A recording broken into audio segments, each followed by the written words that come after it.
My name is Brianna, and I am 28 years old.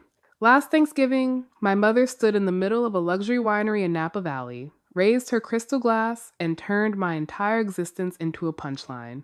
I have two daughters, she announced to the room of elite guests, smiling like she was sharing a secret. One is a famous lawyer, and the other is basically a beggar. The table exploded with laughter.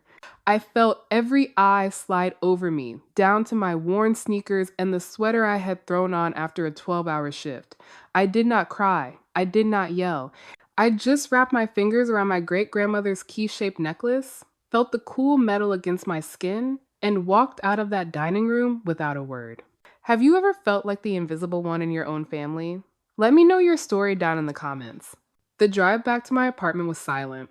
I did not turn on the radio. I did not need music. The rhythm of their laughter provided enough noise to last a lifetime. My apartment smelled like cold coffee and the cheap laundry detergent I used to save every cent. Most people in my family think I spend my days begging for freelance crumbs or designing pretty buttons for apps when I cannot sleep.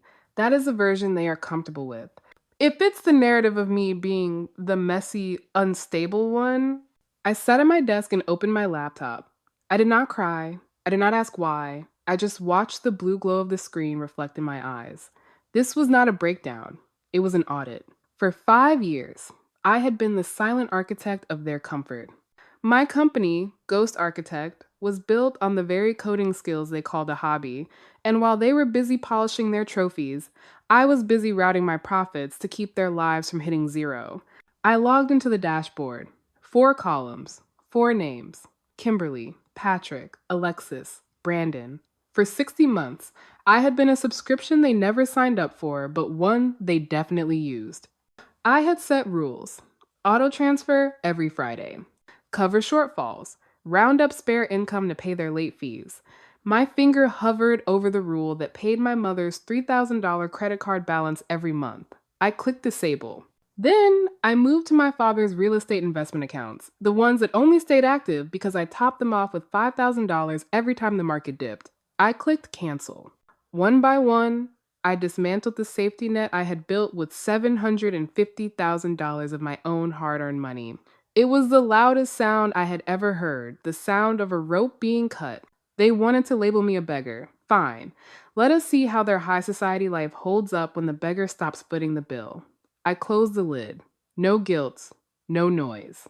Just the cold realization that my compassion had been a luxury they had overdrafted for years. Tomorrow, the miracles stop. Tomorrow, the bills come due. And for the first time in my life, I will not be there to pay them. I spent that night looking at the key pendant around my neck. It was the only thing they had not been able to take from me. I remembered when I was 22, standing in my father's wood-paneled office. I had a pitch deck for a property technology app. I only needed $5,000 to secure the server space. Patrick had laughed. He told me to get a real job with a retirement plan. Then, 2 weeks later, he bought Brandon a $50,000 sports car because Brandon was a natural leader who deserved to look the part. I lived in that shadow for so long that I started to think the darkness was my own fault. I stayed in that cage because I thought if I worked a little harder, if I rescued them one more time, they would finally see me as something other than a disappointment. I thought if I took care of everything silently, that was the price of being loved. It is a strange thing, being a survivor in a family like mine. You become the invisible support beam in a house where you are treated like clutter. You develop a sort of learned helplessness, a belief that your only value is in what you can provide without being noticed. It was a prison without bars. Every time I hit send on a transfer to save my father's mortgage, I was really just buying another month of invisible chains. I was an investor in my own exclusion. I remembered Alexis's graduation from law school. My parents had rented out an entire ballroom. They bragged to everyone that her success was a family effort. They did not mention that I had worked 3 jobs that year to cover her living expenses so she could focus on the bar exam. When I walked across the stage at my own graduation with honors, they did not even show up. They said it was just an associate's degree, a phase, not a future. That is the trap. You spend years normalizing their cruelty because you are desperate for a role in their success story. But you cannot buy a seat at a table where you are already the punchline. My mother's joke at the winery was not new. It was just the final ledger entry. I was not just a daughter to them, I was a resource. A resource they had exploited until they forgot I was even a person. Well, the audit is complete. The contract is terminated. My kindness was a line of credit that has officially reached its limit. The first alert came early on a Thursday morning, when the sky over the city was still that cold, bruised purple color that makes everything feel temporary. My phone buzzed on the nightstand at 6:03 a.m. I did not even have to look at the screen to know who it was. My mother's card had just been declined at the luxury spa where she spent her mornings pretending to be a woman of leisure. The text preview was exactly what I expected. Brianna, what is wrong with the bank? My card just got rejected. Fix this immediately. There was no good morning, no how are you, just the assumption that if the money stopped flowing, it was a glitch in the machine she thought I was. By 7:15 a.m., my father joined the chorus. At 8:06 a.m., his name flashed on my screen, and I let it ring until it timed out. I was not interested in hearing his voice, but the voicemail he left was a masterpiece of entitlement. Brianna, the investment accounts are under review. The bank says our funds transfer did not go through this month. What did you do? Did you mess with the settings on that app of yours? There it was again, the assumption that if something was broken, I was the one who had vandalized it, not the years of them living on credit and refinancing a lifestyle they never earned. Then came Alexis, the star lawyer, at 10:30 a.m. She sent a screenshot of an email from her bank, account under review due to outstanding balances. Her text underneath was sharp enough to draw blood.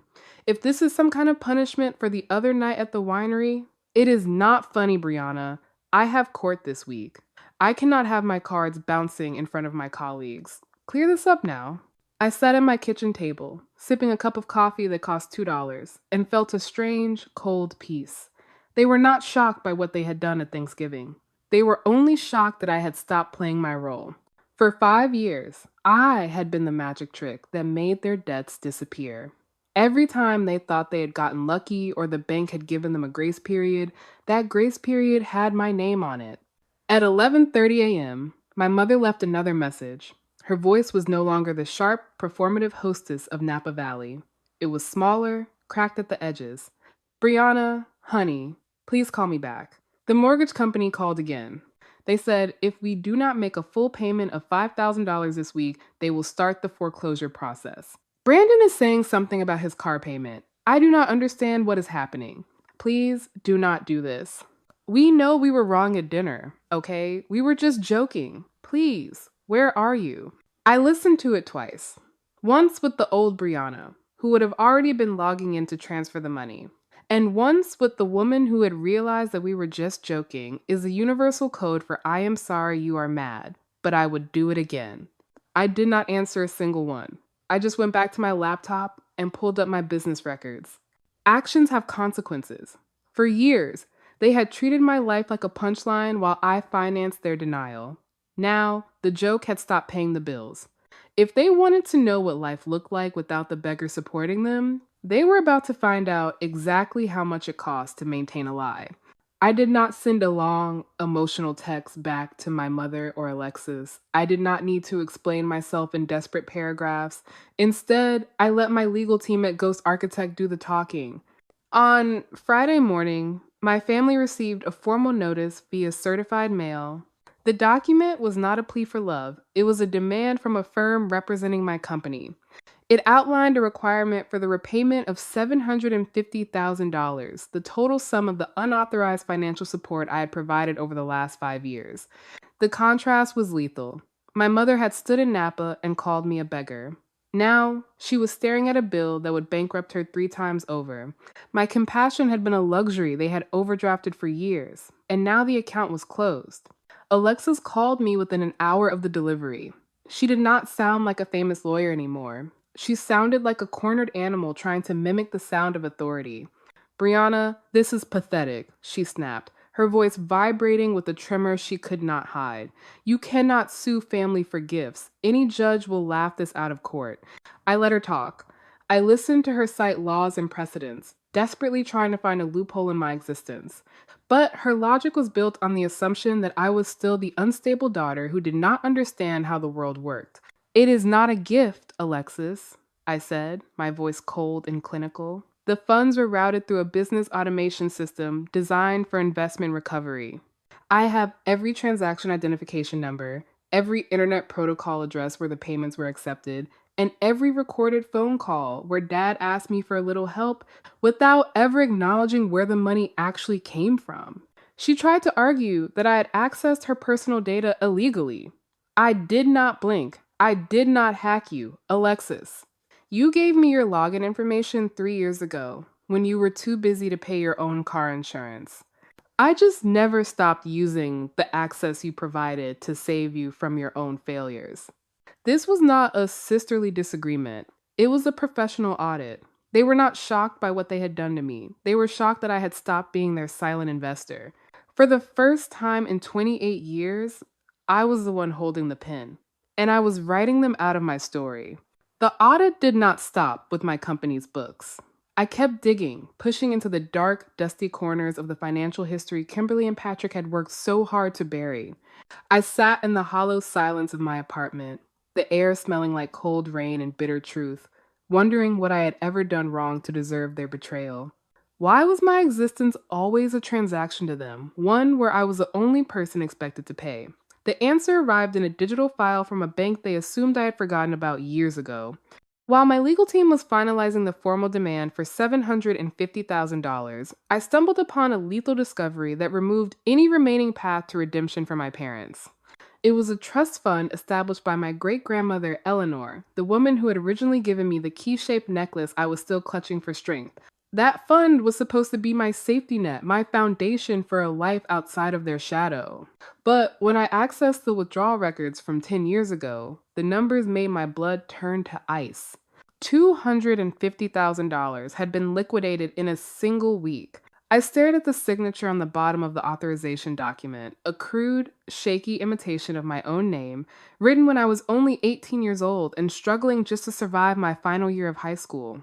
Kimberly and Patrick had not just been ungrateful or dismissive. They were criminals who had preyed on their own daughter's future to maintain their fragile present.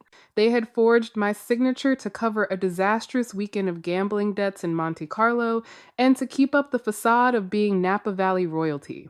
The realization felt like a physical weight being lifted, replaced by a cold, sharp precision. This was the final kill shot.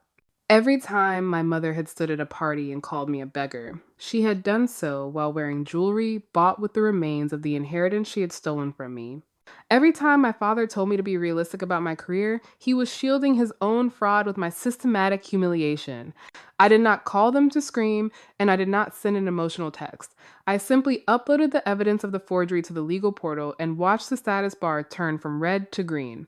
I rubbed my eyes, trying to summon even a flicker of regret or sadness, but there was only clinical clarity. This was not a family breakdown. It was a balance sheet finally being reconciled. I felt the cool metal of Eleanor's key against my skin and understood that it was never just a piece of jewelry. It was the key that finally unlocked the truth about the people who claimed to be my blood.